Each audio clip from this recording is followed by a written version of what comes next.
শৰতৰ অপেক্ষাত। শৰতৰ আগমনৰ লগে লগে তুমিও ৰাতি কুঁৱলীৰ সৈতে নামি আহা মূৰটোলৈ সুবাস বিলাবলৈ। তোমাৰ আগমনত চাৰিওফালে তোমাৰ সুগন্ধই আমোল মোলাই যায়।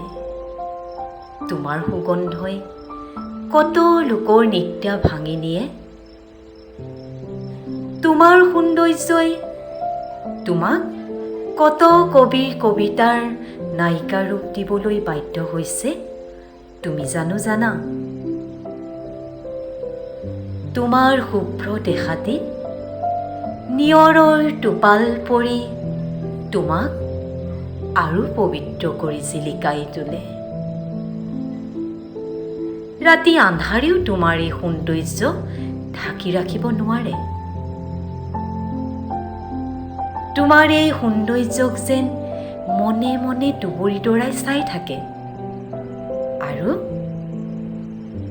তুমি দুবৰি বুকুত কেতিয়া শুই পৰিবা তাৰে অপেক্ষাত ৰৈ থাকে।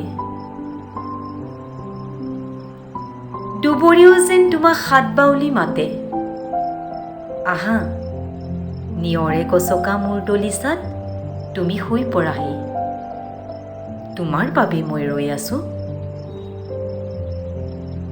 শেৱালিও যেন নিমন্ত্ৰণ ৰক্ষাৰ্থে দুবৰি বুকুলৈ হাঁহি হাঁহি সৰি পৰে আৰু নিয়ৰক বাধা দি দুবৰি দেখাতি শেৱালিয়ে থাকি দুবৰিক কয়, তোমাৰ বুকুত আশ্ৰয় ল'বলৈ মই আকৌ শৰতলৈ বাট চাই ৰওঁ।